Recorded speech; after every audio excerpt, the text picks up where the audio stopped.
Thanks, Rebecca. Over the years, I have talked a lot about healthcare reform through several of these earlier episodes of reform efforts. But this is the very first time I'm going to start out talking about healthcare reform by reading you a poem. Actually, the excerpt of a poem by a poet named Wally Glickman. The poem's called Fire Care. And Glickman begins the poem by recounting what it's like to have your house on fire and have the firemen come and rescue you and your belongings. And even though in this instance there was kind of a happy outcome, he's left at the end of that experience musing. And these are how his musings go. Quote, "Imagine, just imagine, close your eyes. Imagine that fire care were privatized. Imagine firefighting was run for profit, that fire stations were into making money off it. There'd be fire insurance companies you could hire out, come up with the cash, they'll put your fire out. Before they turn on the pumps, they got to check your insurance. Wouldn't that test your endurance? Think the next little flame could just put you out of the game. Think of the stress, the horror, the harm, losing your house, losing the farm. Firemen saying while twisting your arm, if you ain't got the bread, don't pull the alarm. I'd really like to help you, but that's the way it goes," as he shuts off the water and rolls up the hose. Imagine, guy opens your window, throws a torch in, and you're insured, but the deductibles are a fortune. And paying the premiums took more than you earned, so now all you can do is watch it burn.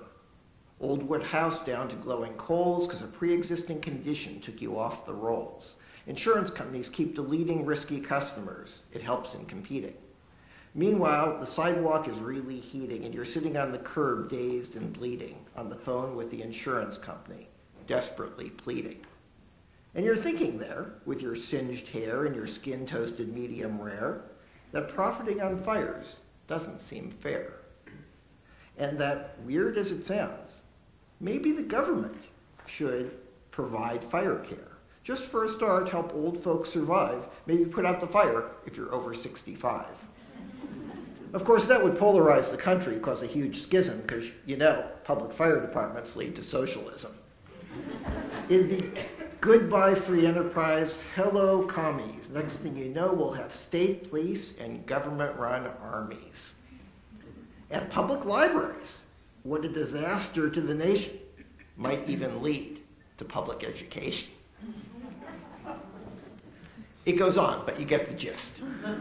Now, you might wonder, why is it on a topic seemingly so unpoetic that I'm reading you poetry? And it is because my central argument today relies on reminding us that poetry works its most profound changes in its listeners by calling on them to imagine, to summon up perspectives, feelings, and experiences beyond their normal ken. And it's going to be my argument that healthcare reform, and indeed the capacity to change our healthcare system in beneficial ways, will be as powerfully constrained by a failure of imagination as it is by the historical legacies that Rebecca just recounted for you, or the political constraints that Mark H. will describe in just a moment. Indeed, I will argue that the central task we have before us is to encourage both the American public and our policymakers to think more creatively about where the healthcare system might go, to use their imagination more broadly. I'm going to make my point in three central contentions. The first has to do with the public and the public's difficulty in imagining what role government could actually play in helping make the health system work better. So let me recount a little anecdote. A few weeks ago, I had just finished teaching, and one of my students came into my office at Yale. And she said, "Mark, there was something you said in class I just did not understand." And I thought, gosh, maybe I said some fancy statistical term or some clinical, phrase that didn't make sense to the students. And she said, "You spent the class talking about a right to health care. I just don't get it. How can there be a right to health care?" Now, this was not a slow student. And I think her incapacity to even imagine what a right to health care might mean is deeply symptomatic of a disturbing trend that's taken place in this country since Medicare was enacted back in 1965. Back in the 1960s, public opinion surveys suggested that 80 to 85% of the public understood and endorsed a right to health care. By the time the Clinton reforms came around in the early 1990s, that was down to about 2/3 of the public embracing a right to health care. It's now closer to 55 to 60%.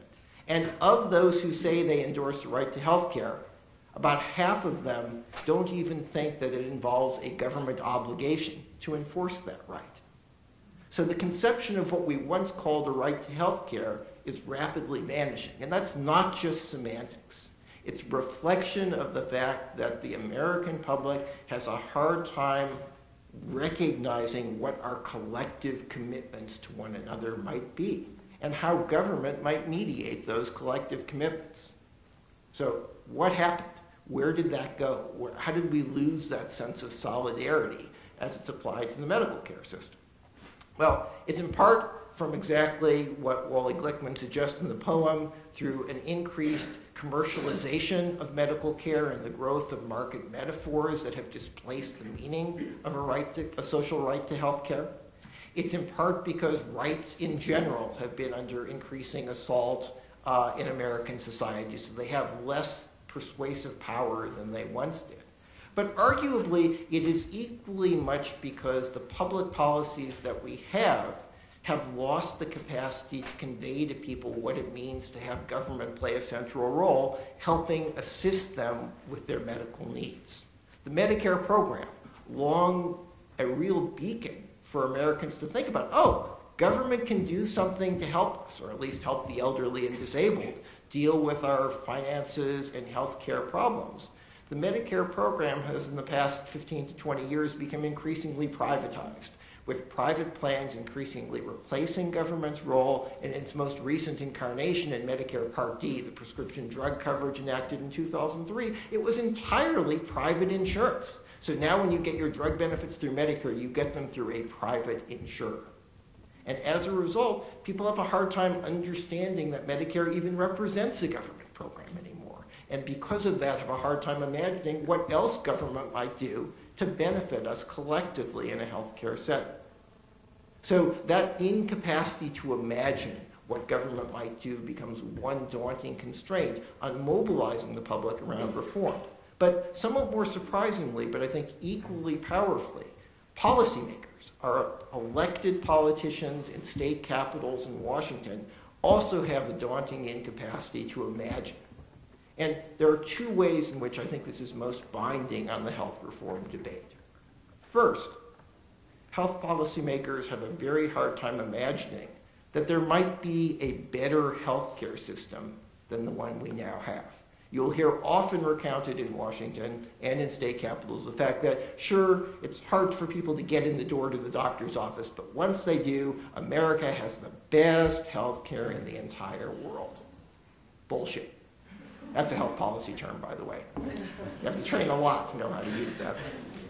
The fact of the matter is that the American healthcare system is fundamentally dysfunctional. Sure, we do pretty well in some outcomes. We actually have the best performance in the world in certain kinds of preventive care, in survival rates from certain cancers, and interestingly enough, immunization from measles. But for the vast bulk of health system performance measures, we come in about in the middle of the kind of cross-national comparisons. And for a very important set of outcomes related to access to care, financial security when using care, and most importantly, the equitable allocation of both health outcomes and utilization of health services, we come in pretty much dead last across the board. Now, this very checkered record wouldn't be all that bad if we weren't spending twice as much money as any other country as per capita on our health care. But the combination of excess spending and pathetically poor performance means that there are lots of ways in which we can do better. But policymakers can't imagine those ways, and because they can't, they are petrified that what they might do could actually make things worse. Now, you remember the old saying that if you put 1,000 chimpanzees in a room with typewriters, in like 1,000,000 years, they type the complete works of Shakespeare?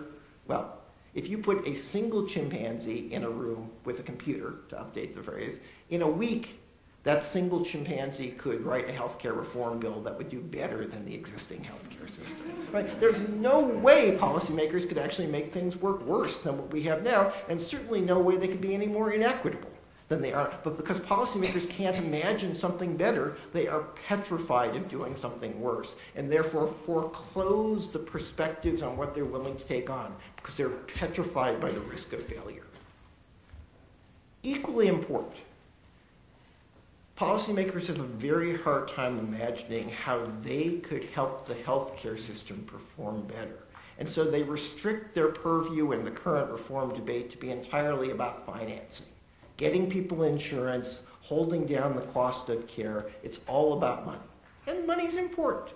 Don't get me wrong. People are fundamentally insecure in this country because they're worried about not having health insurance, or if they have health insurance, losing that health insurance, having it be made unaffordable. And so to address those problems would in fact be a real gain.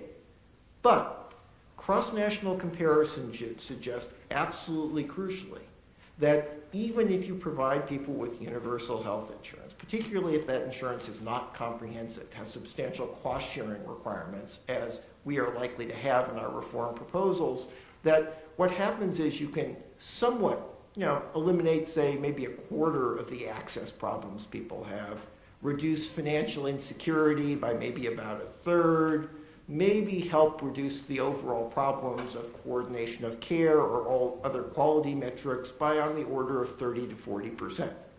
But the fundamental bottom line is, even if you have universal health insurance for everyone all the time, and we have lots of experience with this in other countries that have done just that, the bulk of the problems with access, financial insecurity, and quality of care will persist unless we do something to make the healthcare system itself perform better. Now, there are lots of things we could be doing, lots of things that could be made part of healthcare reform to make the system more functional. We don't have time to recount them because there's so many possibilities. But let me just focus on one here today, because it has particular salience to Sarah Lawrence. Because Sarah Lawrence is the only school in the country that has a health advocacy program. And here's one of the things we know. We know that no matter what kinds of health insurance you provide people, it doesn't do them much good if they can't understand their health benefits, or if they're worried their health benefits won't cover some costs that they incur. No matter how much health insurance you provide people, it doesn't do them much good if they can't figure out where to go to get the appropriate care, what kinds of treatment recommendations they can trust and not trust, or how to make their way through a complicated system of primary care, secondary care, and tertiary care. And we know that people fall through those cracks all the time. Now, we also know we could do something about that. Other countries, demonstration projects in the US suggest that if you simply provide people with a trusted source of information to help them make sense of their health problems, make sense of their healthcare needs, make sense of their path through the healthcare system, help them navigate through that complexity, one could significantly improve outcomes across the board in terms of access, financial security, and quality of care for an investment that would be a 50th of the cost of what we're going to spend on expanding health insurance. But policymakers can't even conceive of that as an option because they can't even conceive of how that might be possible, of how you could have an intervention to guarantee people something above and beyond health insurance that would improve the performance of the system. So in the absence of being able to think more creatively about how things could become better, other than simply giving people an insurance card that can't be taken away, what we have is a healthcare debate that remains overly narrow, overly unambitious, and overly uncreative. Now, what could we do about it? Are we trapped in this lack of imagination? Arguably not, if we can do just one or two key things as part of the reform debate. First, we could have everyone read Wally Glickman poems. And that wouldn't be a bad thing for every member of Congress to read before they go to bed every night. Because that could help them imagine not simply how fire protection would be if it was like our healthcare system, but how our healthcare system might be if it was more like fire services, guaranteed for everyone on a regular basis by government. But short of having everyone in Congress read poetry on a regular basis, we can use the tools of the poet. We can use metaphor, we can use analogy, we can help people learn how to think about healthcare beyond their experience with the healthcare system we have. And arguably, we have to be able to do that to get people to be more creative about what the healthcare system might come to look like. Second, we can recognize that the kinds of reform we enact in this next round of healthcare reform are only going to be the start of a continued ongoing process to make the healthcare system function better and more fairly. And the choices we make, the things we argue for, will have legacies, not simply in terms of how they work, but in terms of how they shape people's ideas. Arguably, when people talk about the, quote, public option as part of healthcare reform, should people have the right to choose a government insurance plan in competition with private insurance plans? That may be as important a thing to keep on the health reform agenda, not simply because a public insurance plan might be more secure, more reliable, lower cost. It's all those things. But above and beyond that, because it reminds people that government can play a creative, constructive role in making the healthcare system work better. And we have forgotten that. And so that each round of healthcare reform creates an idea, a set of legacies of ideas, a set of legacies of creativity, a set of legacies around which people can build for the rounds of reforms that come after. And arguably, unless we can construct health policy discourse to emphasize imagination, creativity, opening up ideas rather than foreclosing them, we will not get the kinds of reforms that will fundamentally improve the healthcare system, nor will we get reforms that will create the kind of caring, humane treatment that all of us aspire to when we are patients ourselves. Thanks.